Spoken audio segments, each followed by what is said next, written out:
winning stretch at a football game? Leader Fan Radio Network. Excuse me? And KFAN.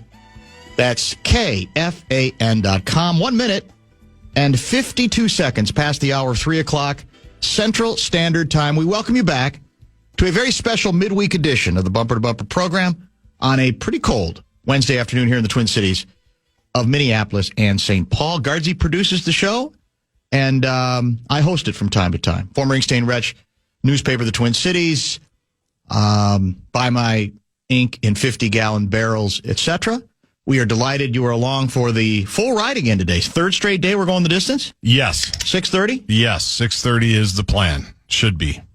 Here's the bad news. I just popped open today's, looks like 7.5 ounce ginger ale. The mini can? The mini can.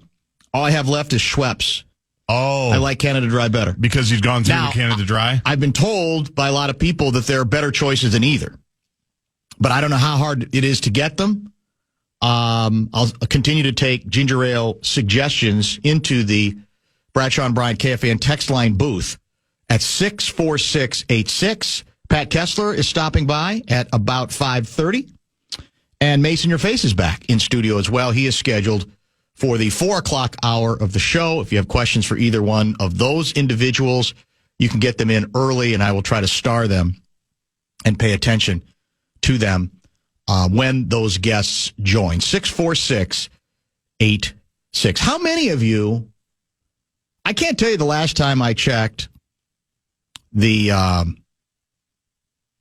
email line. What is it? Booth at KFAN.com. Because I don't remember how to say it. It's been so long. But it still exists, I think. Does anybody look at it? Do you look at it at all? Very, very rarely. I don't think I can remember the last time I did. Yeah. It's available. It's easy to get back to if you ever do, but no. For something that was always open, basically 24/7, yeah, it's just kind of vanished. I bet there's a lot of good stuff in there. Turns out even ginger ale apparently is a polarizing topic. Really? We have our first criticism. At 3:04, we've Correct. already got one. I didn't know KFAN hired 10-year-olds. We are trying to get younger. We associate ginger ale with a kid's drink? My 10-year-old does not drink ginger ale. He likes Sprite. What's a man's drink? Give me what's a man's drink? I should ask 651 guy. What would make me manly in the drink department? Let me know. Kerosene? To start. Antifreeze? Oh, yeah. Who's calling me now? Omaha, Nebraska. I've given you the guest lineup. I am very excited for you. Actually, I am very excited for you that it's now official. You may have already known this was coming. I didn't know this was coming. But it's official. You will be sideline reportering. I guess it'd be sideline reporting or the sideline reporter at a Gopher game at Wrigley Field next fall. Unbelievable. November 22. Yes. The Gophers will be taking on the Northwestern Wildcats rather right on the lakefront. Yeah. Well, Wrigley Field's not that far from the lakefront, but it's not right on it the way Northwestern is. Would this be your first football game covering the Gophers at Wrigley Field? Yes. Because I thought maybe they had done it once before, but I couldn't remember. Northwestern's done it a lot. A bunch. And we were in the mix because they always do it in November, I think. Maybe it's to get off the lake. I don't know. And in a way, I was bummed for a minute because, they're rebuilding Ryan Field. Yes, they that's tore true. it down. Yeah. And so they're playing in like a temporary soccer stadium. Yes, yeah. Right on the water. Which is, by the way, it looks pretty on TV. I know. I don't know how, comfortable the seats are or anything, but it looks beautiful. The drone shots were tremendous. I agree. Yes. And so I was actually looking forward to that in a perverse way. So now you're bitter. I'm not bitter, but I did pause for a second because I'm never going to get that opportunity back. That's true. The temporary stadium at Evanston. Well, I'm sure they'll give you a tour if you'd like. But we'll probably stay in the city now. Yeah, you're right. More than we usually stay way up in, I think, Northbrook. The North Shore, yeah. Yeah, we stay up that way usually. So I assume we're going to stay in the city now. But no, this is going to be awesome because they have been rumored to be in this mix for the November games. Yes. And they were obviously in the same division as Northwestern for a long time. And so I think Iowa's been there. So, I think Wisconsin's been there, but we had never been there. Do they do it like at halftime or going into the fourth quarter, the seventh inning stretch? Do they put just for the sake of the fun of it because the game's being played in a baseball ballpark? They probably do. I don't know. Grimm's all over it. He's already texted me about the aroused, same thing. isn't he? Seventh inning stretch. He loves this. Yep. We got to have Coomdog there, don't we? Oh, got to. He loves the Gophs. Yeah, you think. And he obviously is closely affiliated with the Cubs, so... Yeah, I'm fired up for this. This is going to be cool. So it also appears that the reality is setting in, or will set in next fall. We don't avoid Ohio State anymore, and we do not avoid Oregon anymore. Yeah. We play both teams. Is that correct? We do, on the road. At Ohio State, and the Oregon game's there too? It is. Well, another good road trip for you. Yeah. I'm sure PJ would rather have played either or both of those here, right? Yeah. Now, I don't know what's... Again, year to year, is Oregon going to be great again next year? I don't know. Probably. Who's going to be coaching? If Ohio State, we know this.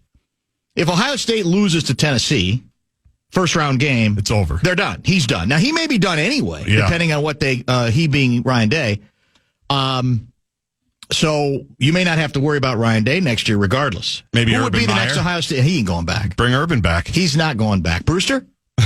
You think they're expecting somebody with a little more pedigreed success at the He won head his last coaching two level? games at Charlotte. Yeah, he did. He had them going. Was he dominant? Were they dominant in I either don't game? think so. I think they needed 2 missed field goals to win the last one. Seriously? I think so. Yeah, somebody told us that. I will say, though, and I'm putting myself out on a limb here because, again, we have no idea what any team is going to look like. That's it. You mentioned those 2 tough road games. Rest of the schedule does not appear impossible. Soft? Well, let's go to it. I'm real not quick. saying soft, but it seems somewhat manageable. So August 28th, we're playing the Bills. Oh, no, Josh that's Allen's the University of Buffalo. I'm sorry. Yeah. University of Buffalo. Mm-hmm. Okay.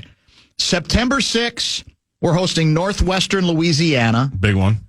Then another great road trip for Guardsy. Yeah. September 13, you go to Berkeley. It's good being At Guardsy. Cal. Now, Cal's not very good, are they?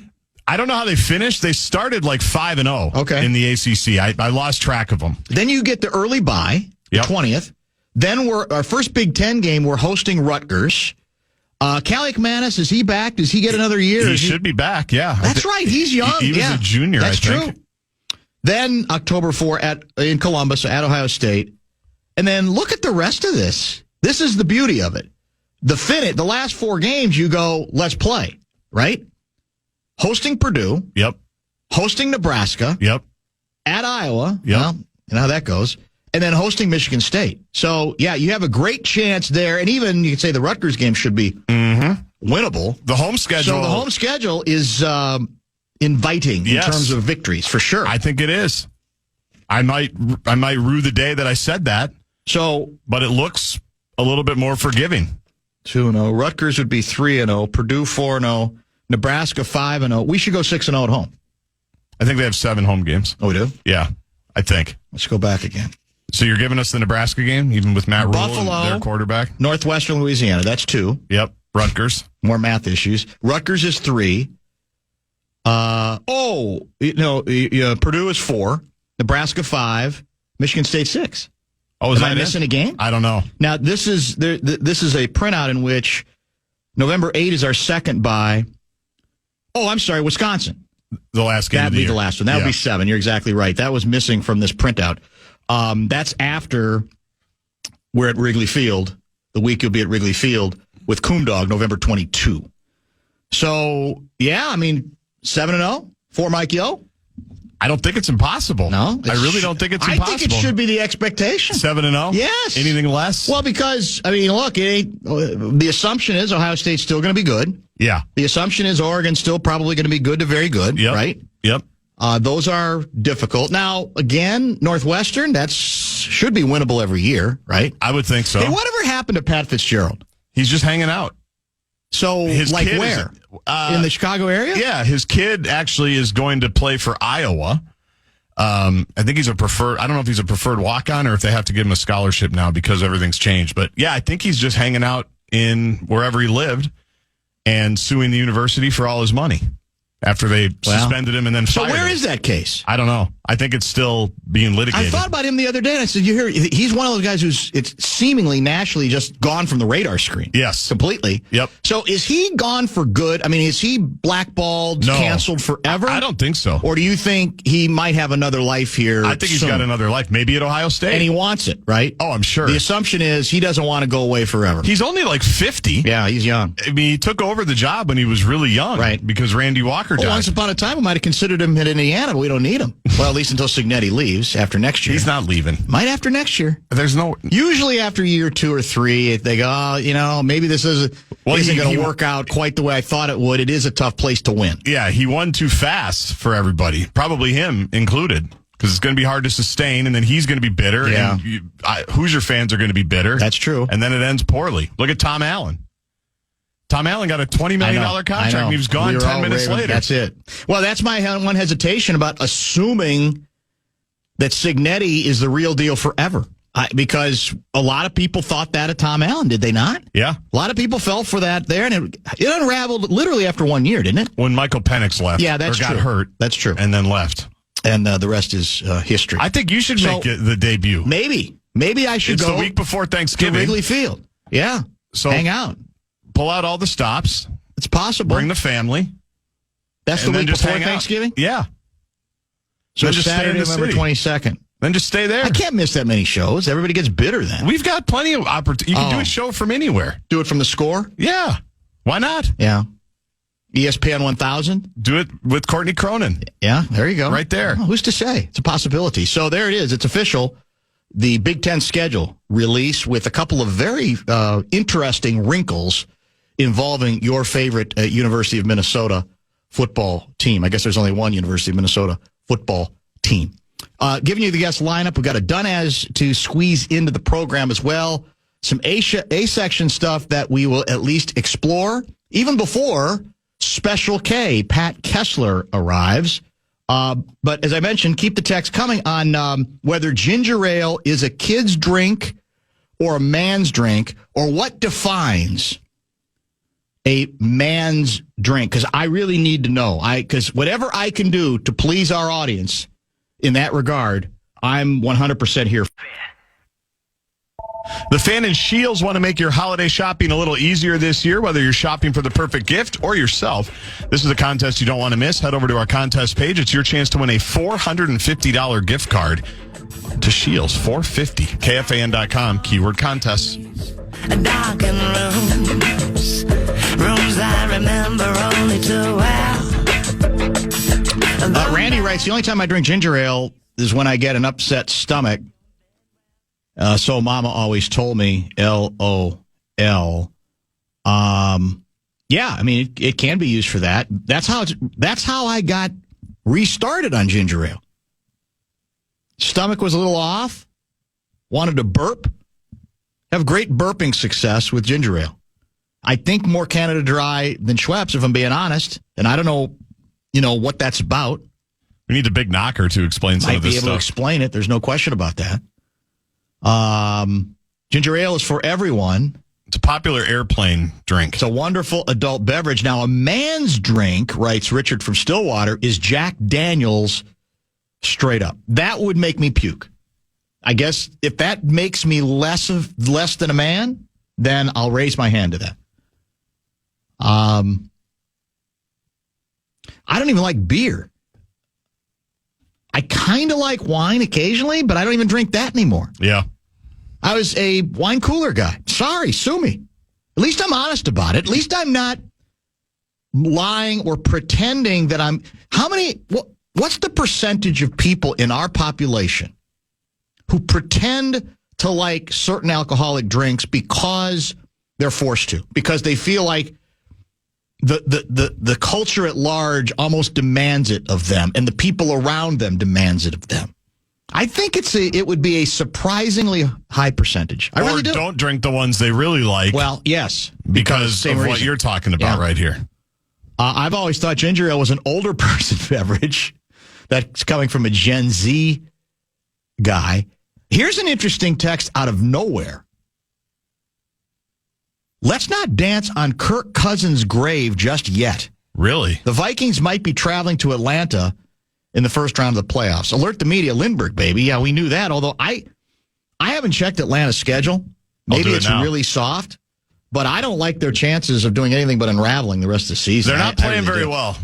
They're not playing well. I don't think it's a good vibe there right now. And we were talking about how Cousins must have been feeling on Sunday. Mm-hmm. You know, when Darnold's getting the huge ovation and he's waving the towel and the place is going absolutely insane. Yes. And Kirk's probably thinking, man, that would be nice. That used to be me. The last time I was here, I had my shirt off, about to blow the gala horn, and I got the same ovation. And then I led the skull chant, and now this guy's getting it.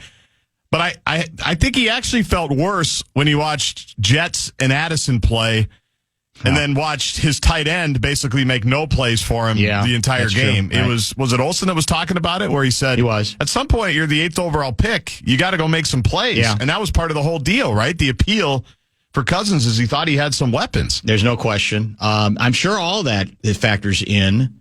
And look, I think it's fairly clear that whatever limited mobility that he had, he doesn't even have that anymore. Now, he did, I guess, have his longest scramble of the season against us, and it got nullified, I believe, by a holding penalty. But he doesn't look like he can move at all, and there's some even question about, well, can he drive the ball the same way? Right. And it may be that this has nothing to do with injury, but it wouldn't be all that shocking if it had a little bit to do with injury as well. Now, how about this for the texter? He might be onto something. Their last 4 games. At the Raiders. That should be a win. Yep. Giants at home. My God. That's a W. At Commanders. A little pesky. Yeah. And then they wrap up with the Panthers at home. Panthers have played a little better, but certainly winnable. You're right. So they could end up with 10. So where are they? So right now, Tampa Bay leads the division? I believe that's true. And it's not automatic that that's who we play, right? It's going to depend on who falls where. Yeah. But yeah, maybe he's right. And there's obviously, what would be the nightmare story? That. Rematch with Atlanta. Go to Atlanta, and Cousins he's brilliant. Plays his best game as a Falcon, and right? Darnold throws 3 picks. And Darnold reverts just enough. Yeah, no, that's... And would that utterly and completely shock me? No. No, none of it would. None of it would be all that shocking. No. I tend to think Tampa Bay would be peskier, because I think their quarterback right now is peskier. But again, maybe it's too much recency bias, because he's up and down, too. Yeah. Is he not? I mean, he's capable of still throwing a bad pick. And their 3-game winning streak has been the Giants, the Panthers, and the Raiders. The same stretch that the there you go. Well, Falcons are about to go through. Shouldn't all this say we should go to play whoever the division winner is with some confidence and not be afraid? Yes. Even if it's on the road? Even if it's unfair that we have to play them on the road? They have the Chargers on the road, the Cowboys on the road, and then the Panthers and Saints to wrap up their schedule. Two Harbors guy. Listening on iHeart. It's free, by the way. The iHeartMedia app is free. And it's about to go through an update that's coming out in the next few weeks. Is it going to be special? It's unbelievable. Really? How easy it's going to be to use and what you can do with it. Abbott was telling me a little bit about it before the show. It's going to be phenomenal. Whatever happened, close circuit to you and Abbott, if he's listening.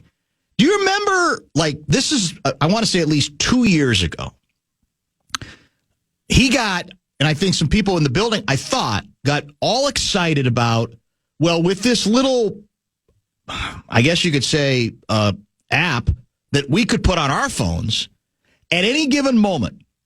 Like if the Vikings game has just ended. Yeah. And we want to do a 2-minute, reaction, this would bring it forward in a way like we never could do before. And then I felt like whatever excitement there was about this possibility, which I never took advantage of because for that reason, it all kind of went away. So does that still exist? Or is that the one where did I make that up? You know what I'm talking about? It was some technological advance. Yeah. What happened to that? Or is it, did we decide it's not worth doing because we're not going to really get much mileage out of it? Yeah, I think mostly now you just make a video and throw it up on your social media. I think it was kind of the same concept, unless I'm forgetting something. Two Harbors guy writes, just heard what defines a man's drink. What defines a man is the ability to accept what others enjoy, even though it's not for you, and to be okay with the fact that diversity exists and moving on ginger ale is fantastic. And if you look at the history of where and why the beverage was created, it really starts to make so much more sense. Wow. Think root beer as an example. Ginger ale is not that far off. Anyone saying it's not a man's drink is probably just an insecure boy trapped in a man's body. Get over yourselves on it. Thank you. That's Two Harbors guy. I couldn't have said it better myself. Now, I'm not a root beer guy at all. I don't think the flavors are that similar. No, I don't think so at all either. And I love root beer. Most people do. I'm in the minority on that. I haven't had it for a very long time, but I love it. Did you have a favorite? Are you a big root beer float guy? Of course. Yeah. Yes, of course. How could I not be? Does Dad's root beer still exist? Probably. That brand? I haven't seen it in a while, but I bet it does. Huh. I'm good with A&W. I'm good with 1919. Killebrew root beer. Where is the line drawn on ginger beer? I don't love ginger beer. I don't even know. So it's akin to ginger ale, but has an alcoholic part to it? Yeah. There's alcohol in it? I wouldn't be the expert on it, but I've had it a time or two and didn't love it. Did not.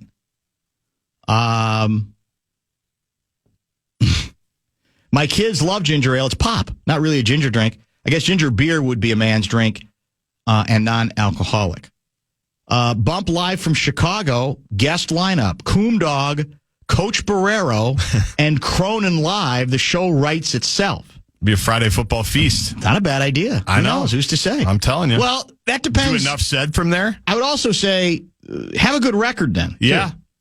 That's going to go a long way, right? If they're meandering along again, I don't think anybody's going to be excited. But if we're like, if we shock the world, because by then we would have already played Ohio State and Oregon, correct? What if we're 8-2? What if we won every game except those two going into that? Well, even better if you split those two. Yeah. Then you got something. Then you're in the playoff. You probably would be. You'd be in the playoff, would you not? It's a nice schedule. I hope the sophomore QB's ready. I wish we had Max Brosmer. You know what's going on. Are we bringing anybody else in to compete with him? Like Brosmer? I don't think they're going Brosmer level. Okay. But you got to have an option. Yeah, I think PJ said they're going to bring in somebody. Does Leidner have any eligibility left? He doesn't. And Tanner Morgan doesn't either. Tanner Morgan doesn't either. Yeah, neither one. Those ships guys have sailed. Yeah. Okay. All right. Well, there's so many possibilities for the Chicago show. It's endless. It's unbelievable. I hope we stay somewhere in the city. Well, we'll see. We'll see where we are on it by then. But we'll know a lot more about the club by that point because, as you said, it's fairly late in the season. You said November 22. Yes, November 22nd. We got a Donaz item to get to, and I got a couple of Vikings nuggets I want to discuss. Keep the texts coming on your favorite, because it's too controversial, I know, for most people, but we're going to tackle it. Your favorite ginger ale brand. Get ready to experience the magic of James Taylor live in concert. Don't miss out on seeing the legendary singer-songwriter along with his all-star band. They take the stage at XL Energy Center next summer, June 17th, but tickets go on sale Friday at 10. All the details at KFAN.com, keyword calendar. Glenn Mason, top of the hour. Mace in your face between 4 and 5 o'clock. Much to discuss with him. Are you nuts? So this next half hour is going to kind of be a combo platter. I'd say a bit of a grab bag on a number of subjects that I think we'll have time to at least begin to explore. 64686 is the Bradshaw and Bryant KFAN text line. How devastated, by the way, were you with the overnight dusting of snow? I did notice it. I said, well, timing was interesting. Going to get the snow that he wants, maybe. Not enough. No, definitely a dusting. Kind of a dusting at this point, but I... made the roads a little slick on the way to school. Well, that's true, Didn't love that. Verner's Ginger Ale? Never heard of it. VERNOR''S. I've heard that before, but where do you get it? You have to go to a liquor store to get it? Does your average grocery store supply Verner's? Because, I mean, most grocery stores, I think it's basically Schweppes and Canada Dry, and I like Canada Dry, but I'm willing to branch out. I bet Lunds and Byerly's has it. Here's the one downside of having it here out of the can. I like it out of the can because it's manly to drink right out of a can. You know that, whatever it is. But my preference when I'm at home, what are you chuckling about? I've got the peanut gallery. Mace is here. Well, Mace is already here. Injecting his commentary back here with me. Well, Mace thinks he's a man's man because he's got to drink all the time, like alcoholic drinks. He goes to Wyoming with his buddies. We're happy in for Army him. Navy. Yeah. Oh, I'm a man. I'm a tough guy. Yeah, of course. Anyway, my preference, though, at home is a short glass. Yeah. filled with ice to the top, and then you pour you pour the Nothing like ginger. it. That's the better form of what I'm drinking right now. The ice adds some essence to it. There's no question. Yeah. Little vitality to it. And it also is, I think it's more aesthetically pleasing. What Better you want looking from your drink. Well, you do, don't you? Yeah, to set the mood, to set the vibe of whatever you're trying to do. We're gonna Before you watch horror films with your daughter. That's correct, including Psycho. So I'm assuming I got to go back and check Kessler's list because I'm pretty sure this story is on the list, and if it's not, it's got to be. Have you seen the latest development, I guess one could say, in the disaster for this state that the whole cannabis startup thing has been? It's uncanny. If you are making a satirical film or documentary about how badly this whole thing has been handled from the start in your favorite state, you'd go, well, no one's going to believe that. I mean, it's too satirical. They're not going to buy that. But all of it's true. And the latest wrinkle is that we had apparently planned a lottery for cannabis business licenses. Yeah, I saw this headline. Yes, but that's now been delayed. The lottery, we should say, was for what's described in quotes as social equity applicants seeking pre-approval to kind of get ahead of the game for cannabis business licenses. And who was supposed to be in that group? I think it was supposed to be those, it included veterans, among others, included individuals who purportedly have been more affected by the whole marijuana, I guess you could say, issue in the country. In this case, of course, the state of Minnesota. And I don't know what the other definitions were if you to qualify for this, as I said, social equity deal. But what happened is, in classic Minnesota government fashion, and this state's government is on a roll, they waited so long to reject, because basically everybody who applied, some got approved, but a bunch didn't. And several of the ones who didn't feel like they have been unfairly eliminated. In a couple cases, they're claiming we weren't even told why we were eliminated, and therefore we're pushing back on this thing, taking it to court. And ultimately what a judge did, I think it was a Ramsey County judge, if I'm not mistaken, now has blocked the lottery event, one could say, which was planned for, I think, just within the last week or two, because he believes this would give the Minnesota Court of Appeals time to review the recently filed legal challenges. Now, why he can't evaluate them, I don't know. I'm sure there's a good legal reason for that. But so the comeback from the state is pushing back, saying, well, great. Now you've screwed this whole thing up for us, and it's going to basically mean the rollout that we had scheduled can't be close to happening on time. And that might be true, but logically speaking, in my mind, I'm going, well, why? Knowing the way there's a chance some of these businesses or individuals who are trying to bring these businesses forward and establish them might react to being rejected, maybe you don't send out the letters of rejection in October. If you want your rollout to be late November, or this lottery to be late November or December, right? Because you know how this is going to work. There's going to be blowback. There's going to be pushback. So how long have we been discussing this? How long has this been on the table? We still don't have a czar, right? We have an acting czar, I think. Yeah. After the first disaster. So, again, this couldn't be going any more poorly than it is at this point. For me, who didn't feel like there was any need for us to go at the breakneck speed we did on this, it's a wonderful slice of schadenfreude. It really is. Because it's like, this is exactly what you deserve. And this is part of the reason, frankly, that I didn't even think it made any sense, because I have so little faith that that government could get involved in this thing and figure out exactly how to do it equitably, and how to do it rationally, and how to do it professionally and systematically in a way that it might have some success. So, it's probably this is 2024, right? This is December 2024. Yeah. I bet you we're still going to be talking about the rollout in January of 2026. I'm serious. This is going to go on and on and on. Given how poorly every aspect of this rollout has been. And when did the bill pass? I think like last 8 years ago. 2 years ago? Was Pawlenty in office? I feel like it passed a long time ago. It was. I don't know how long, but it's been a while. It's been too long. And again, you have to anticipate, right? Well, the people who are left out ain't going to be happy about it. And by the way, the government, whatever the agency is that made these decisions, who's in and who's out, they may have outstanding cases. They may have done exactly what they needed to do. But my point is, there's going to be some people disagreeing. And so I wouldn't blame the judge.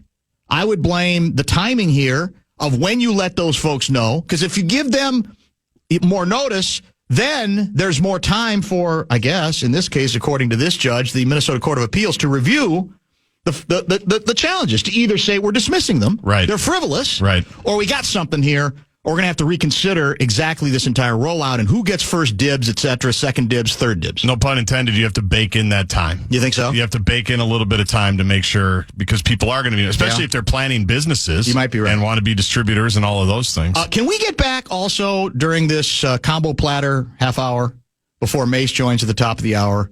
Can we get back to the Darnold story? Because there's this odd, I don't know how to describe it. I guess it would be pushback, although I would say it's stronger than pushback. The number, I get like almost every day now via some form of social media, some folks making sure that it is brought to my attention the individuals who've said, you can't possibly think of holding back the clock on J.J. McCarthy. You can't possibly even consider finding a way to keep Sam Darnold for another year, 2 years, whatever the case may be. Almost to the point where I get worried about those individuals. What do they think they're protecting exactly? And the comeback they use, to me, is the thinnest. It's, how'd this work out with number 8? Number 8 here, Kirk Cousins. How'd that work out? How do we do? I mean, he had some fancy numbers, and a lot of people were excited about him, and Church of Charge was aroused by him, but in the end, what do we have? We had one playoff victory. Well, I'm here to tell you that I don't know yet how this is going to end up this season with this quarterback. We've said it 1,000 times. The story is yet to be told. That's the beauty of it. You don't have to make any decisions now. But I don't think it's too early to discuss that the calculus is worth, it might have to change if he continues to play at the level he's played at lately. And if this team makes more of a playoff run than it ever did against with Kirk Cousins. Because they're in such different places in their careers. If you buy the notion that something has been triggered in Darnold, you can make the argument then, well, this could just be the beginning. He might get better. He might even get better.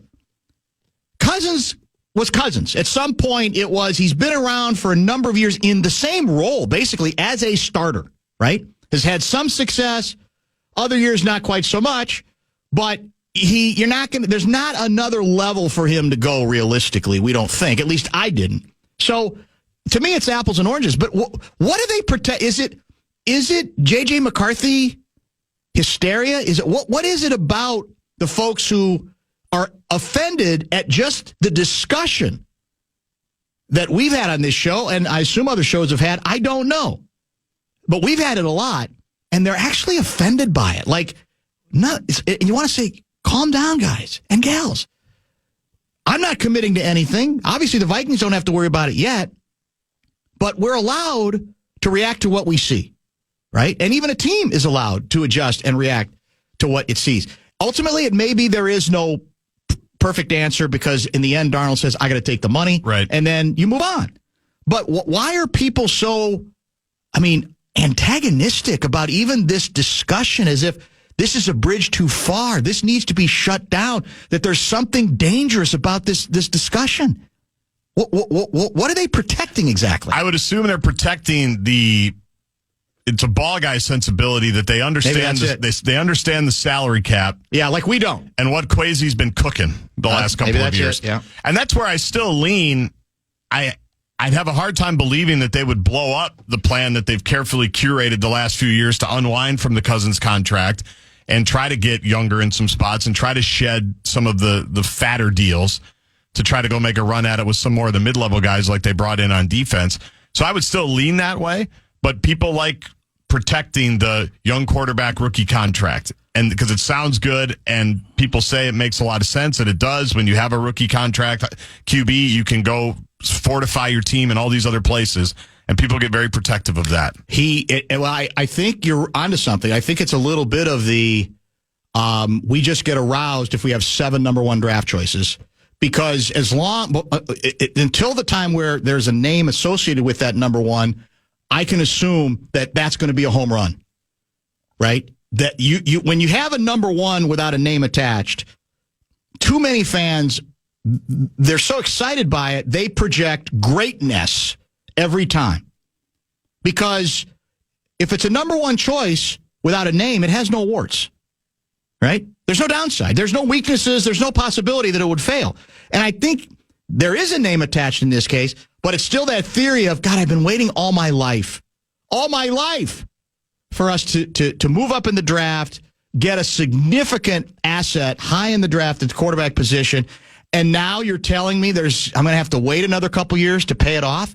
And I'm here to tell you, to me, it's a wonderful possibility. It's still only a possibility. It is not a probability that Sam Darnold's going to be here next year, okay? Or that even that the Vikings should do that. But I don't know. I mean, if you live in that world where there's no question about what the next quarterback represents, regardless of his health, regardless of his age, regardless of, what his strengths and weaknesses might be, stop smoking whatever you're smoking, man. It's okay. The Vikings as a franchise don't need your protection, I don't think. I mean, they may not need what we're cooking up either, but all we're saying is this is getting more interesting. That's all. And we talked about this with Johnny. Was it Monday? Look. Yep. You could say you got the Bears this week. Not a great team, but on a given day, maybe a dangerous team a little bit. They didn't show it against the Niners. But then you're kind of upping it up in class the rest of the way, right? It's Seattle, it's Green Bay, and it's Detroit. And maybe a showdown game with Detroit for the division. We'll see, especially if Detroit loses to Buffalo. Right. Which I think's this week, isn't it? This week's a good game. Mm-hmm. Yeah, very nice game. Maybe he's ordinary. Maybe the Vikings lose 3 of their last 4. A lot of things can still happen to answer the question, but you're allowed to say this guy's playing very well, and he's doing some things that number 8 here couldn't do in terms of mobility. I even think if you start factoring in overall, because Cousins always could throw a decent amount of interceptions too. So I'm not going to disqualify Darnold on that basis, but in terms of, second half drives or drives where you're down 13, where you need pretty much close to perfection, I think we've actually seen more of that from Darnold than we did from Cousins. Now, you could say he was on the way to doing that last year before Cousins got hurt. There's a big what if there. And there's a big what if where we don't know. But it's just... he's been so clutch. Yes. At multiple times this season. There's been like one drive, the drive against Detroit when they needed the first down when they were, I think, winning to end it. And they didn't get it, and I think there was a bad throw there. There was. That's like one off the top of my head in the whole season when they needed it. Yes. And he wasn't able to give it to him there. I mean, strong arm, big, surprisingly elusive and mobile. Drinks full cans of ginger ales, not the mini cans. And not afraid to put the ball in tough spots, which I think was another one of the raps on Kirk from time to time, right? Definitely. How many times has Sam Darnold thrown short of the chains? I don't think that many. Not a ton. Yeah. Not in big spots. That's exactly it. That jump out to you. Real quick, in this potpourri segment, a lot of controversy and fear of loathing about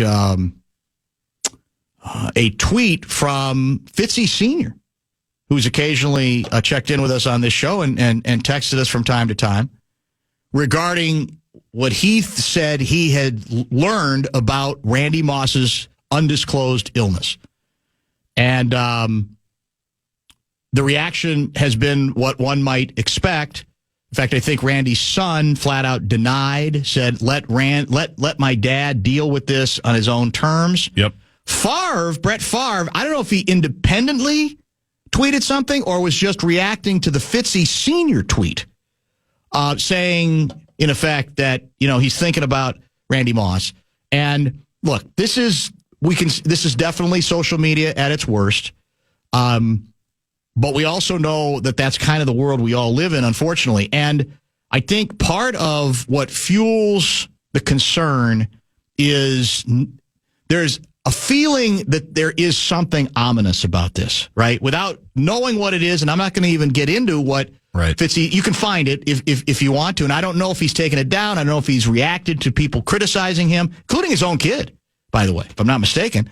But I think based on the way he has spoken, there, I think, is great concern that there's this, whatever this is, even if that information was false, that this is more than something trivial when regarding his illness, right? Whatever he is battling at this point. Yep. And at some point, presumably, easy for me to say he might want to go public. I don't know. The advantage of going public is as painful as it might be, of whatever this is that at least then you stop the nonsense, the rumor mongering, and you get, and then perhaps at that point you get a little bit better chance at privacy. We talked to Mike Tice Monday.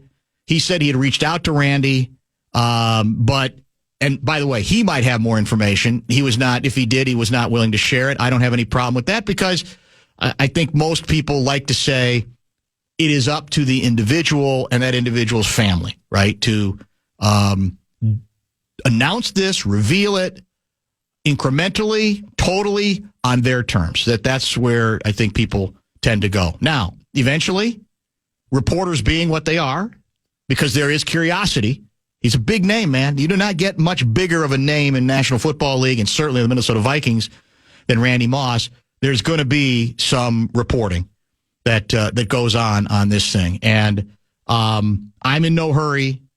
I will prefer, to wait for credible sources that I trust, or, Moss himself, the man himself. Yep. One or the other. But it's the original post has been deleted. It has been deleted. But yeah, it's terrible. Yeah. Concerning is definitely the word for it. Yeah, very much so. When he just abruptly it's steps not away. Any longer surprising. Yeah. And that gets back to, are you better off, whatever it is, when you can, as painful as it might be, going public, so that you tend to eliminate this nonsense and having to go through the trauma of what the last maybe 24 hours have been for Moss and his family. Mace is indeed in the house. We'll talk plenty of college football, maybe some pro football, and a couple of other things with him. Maybe he'll have an opinion on the whole Sam Darnold phenomenon and what the Vikings should do. And who knows what else. Hit the Bradshaw and Bryan KFAN text line. That's 64686. Kessler on the ganja controversy and much more. He is scheduled for an in-studio visit at 5.